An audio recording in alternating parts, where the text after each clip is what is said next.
इधर बिहार चुनाव की आहट शुरू हुई, उधर जेडीयू कमजोर भी होने लगी। यानी जेडीयू के राजनीतिक भविष्य को लेकर जो दावे किए जा रहे थे वो सारे के सारे सही होते दिख रहे हैं। जेडीयू में भगदड़ शुरू हो गई है। दिग्गजों ने नीतीश का साथ छोड़ना शुरू कर दिया है। और बड़ी बात यह है कि जेडीयू नेता एनडीए में तो रहना चाहते हैं, लेकिन जेडीयू के साथ नहीं रहना चाहते। साफ है कि बीजेपी अंदर खाने अपने काम पर लग गई है और जेडीयू का अस्तित्व अब खतरे में है। तो आज की स्पेशल रिपोर्ट में हम नीतीश के खिलाफ बीजेपी की इसी चालबाजी की करेंगे बात। नमस्कार, मैं हूं अंशिता। कुछ महीने पहले आप सभी को याद होगा, उद्धव गुट के सांसद हैं संजय राउत। उन्होंने एक दावा किया था। उन्होंने दावा किया था कि बीजेपी नीतीश के सांसदों को तोड़ने की फिराक में लगी हुई है। कई सांसद हैं जो बीजेपी के संपर्क में हैं। वैसे तो कई बार हम उनका वो बयान सुन चुके हैं, उस पर चर्चा भी कर चुके हैं, लेकिन एक बार फिर से सुन लेते हैं कि संजय राउत ने क्या कुछ कहा था। देखिए, मैंने ये सुना है नीतीश कुमार आज एनडीए में है, लेकिन नीतीश कुमार जी के पार्टी के 10 सांसद तोड़ने की कवायद भाजपा कर रही है। ये भाजपा का चेहरा है। जो उनके साथ रहता है, दोस्ती है, मदद करता है, उनके साथ वो बेईमानी करते हैं। हमारे पास खबर है कि जेडीयू के 10 सांसद बीजेपी तोड़ने जा रही है। इसीलिए नीतीश कुमार जी बहुत डिस्टर्ब है और कुछ अलग निर्णय वो ले सकते हैं। ये मैं सुन रहा हूं, लेकिन मेरा विश्वास है बीजेपी ये कर सकती है। देखिए, मैंने ये सुना है नीतीश कुमार आज एनडीए में है, लेकिन नीतीश कुमार जी के पार्टी के 10 सांसद तोड़ने की कवायद भाजपा कर रही है। ये भाजपा का चेहरा है। संजय राउत ने कहा था कि जेडीयू के 10 सांसद बीजेपी के संपर्क में हैं और राउत के इस बयान ने पूरी सियासी महकमे में तहलका मचा दिया था। नीतीश कुमार की बेचैनी बढ़ा दी थी। लेकिन अब आप लोग ये सोच रहे होंगे कि 6 महीने बाद मैं एक बार फिर से अचानक राउत के उस बयान का जिक्र क्यों कर रही हूं, यहां उस बयान का क्या मतलब है। तो आपको बता दें कि हम ऐसा इसलिए कर रहे हैं क्योंकि राउत का 6 महीने पहले दिया गया बयान बिहार में जेडीयू की परिस्थिति से आज के समय पूरी तरह मेल खाता दिखाई दे रहा है। जेडीयू कमजोर हो रही है, उसके अपने नेता उसका साथ छोड़ रहे हैं। हालांकि चुनाव के समय दल बदल बिल्कुल आम बात है, लेकिन यहां हालात कुछ अलग हैं। जेडीयू के नेता सिर्फ नीतीश का साथ छोड़ रहे हैं, एनडीए का नहीं। अब जैसे ही ये खबर आई कि बिहार की राजनीति गर्मा गई। जानकारों का कहना है कि नीतीश के नेतृत्व से अब उनके नेता असंतुष्ट हो चुके हैं। उन्हें पार्टी और उनका भविष्य यानी कि नेताओं का भविष्य अब खतरे में दिखाई दे रहा है, जबकि एनडीए पर उन्हें अभी भी भरोसा कायम है और ये जेडीयू के लिए किसी बड़े झटके से कम नहीं है। दरअसल जिला जदयू के पूर्व अध्यक्ष रणजीत सहनी ने पार्टी से इस्तीफा दे दिया और इसकी जानकारी पत्र से पार्टी के प्रदेश व राष्ट्रीय अध्यक्ष को दी। सहनी नीतीश कुमार के राजनीतिक सलाहकार भी थे। यानी इस बार जो झटका नीतीश को लगा है, उससे उबरने में उन्हें काफी वक्त लगेगा। और जेडीयू की परेशानी ये है कि उसके पास विधानसभा चुनाव को लेकर ज्यादा वक्त नहीं बचा है। 2.5 महीने में ही विधानसभा चुनाव का ऐलान हो जाएगा और संकेत इस बात के मिल रहे हैं कि चुनाव से पहले नीतीश कुमार को बड़ा झटका देने की तैयारी आरजेडी चीफ लालू यादव की तरफ से भी की गई है। और इसी कड़ी में एक नाम सहनी का भी है। कच्ची पक्की स्थित एक होटल में प्रेस वार्ता के दौरान पार्टी के प्राथमिक और सक्रिय सदस्य होने के साथ साथ प्रदेश जदयू राजनीति के सलाहकार समिति से भी इस्तीफा देने की जानकारी उन्होंने दी। अपने इस फैसले की जानकारी देते हुए उन्होंने एक बड़ा बयान दिया। उन्होंने कहा कि अब जदयू अपनी घोषित नीतियों और नैतिक मूल्यों पर नहीं चल रही है। 2-4 लोग मिलकर मुख्यमंत्री को पूरी तरह भ्रमित कर अपना और अपने परिवार का हित साधने में लगे हुए हैं, जिससे जदयू यानी कि जेडीयू कमजोर हो गया है। यानी रणजीत सहनी ने जेडीयू के कमजोर होने का दावा कर दिया और बता दिया कि उन्हें अब नीतीश के नेतृत्व पर भी भरोसा नहीं है। लेकिन नीतीश के लिए जितना बड़ा झटका उनके नेता का पार्टी छोड़ना, नीतीश का साथ छोड़ना है, उससे कहीं ज्यादा बड़ा झटका सहनी का ये कह देना कि वो जेडीयू को तो छोड़ना चाहते हैं, लेकिन एनडीए का साथ नहीं छोड़ना चाहते हैं। इसके बाद सवाल उठ रहे हैं कि क्या एनडीए के सहयोगी ही नीतीश को कमजोर कर रहे हैं?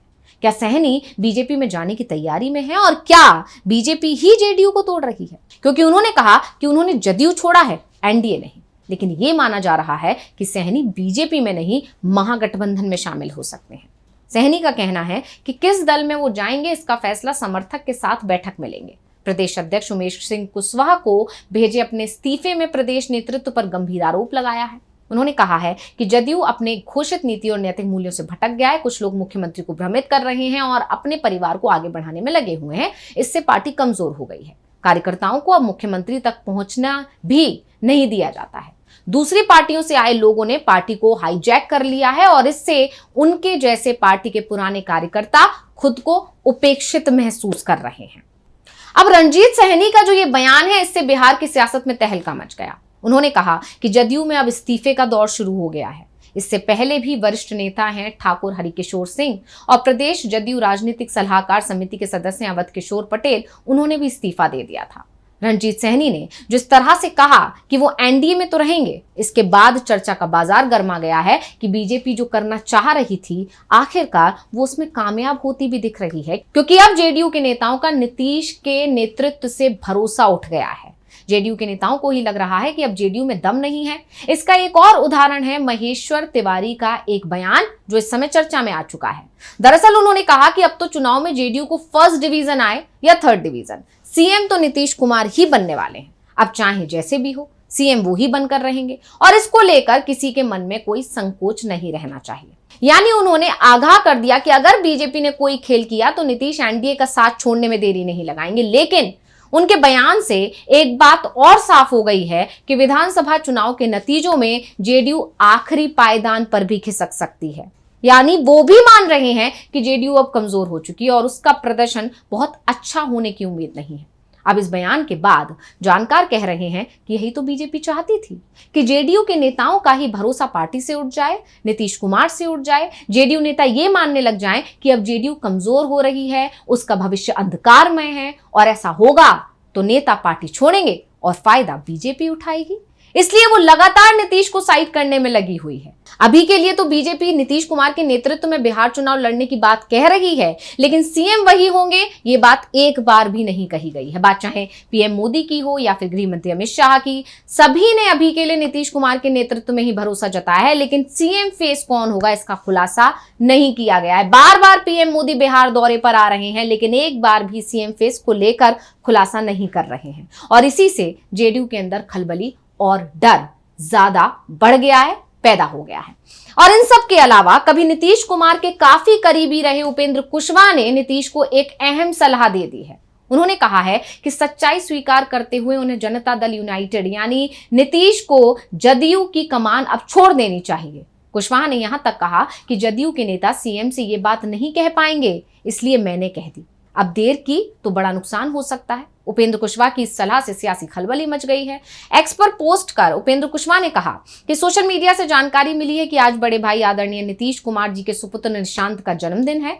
खुशी के इस अवसर पर जेडीयू की नई उम्मीद निशांत को जन्मदिन की ढेर सारी शुभकामनाएं। ईश्वर उसे हमेशा स्वस्थ एवं प्रसन्नचित रखे। इस अवसर पर आदरणीय नीतीश कुमार जी से अति विनम्र आग्रह है कि समय और परिस्थिति की नजाकत को समझते हुए इस सच को स्वीकार करने की कृपा करें कि अब सरकार और पार्टी दोनों का साथ संचालन स्वयं उनके लिए भी उचित नहीं है।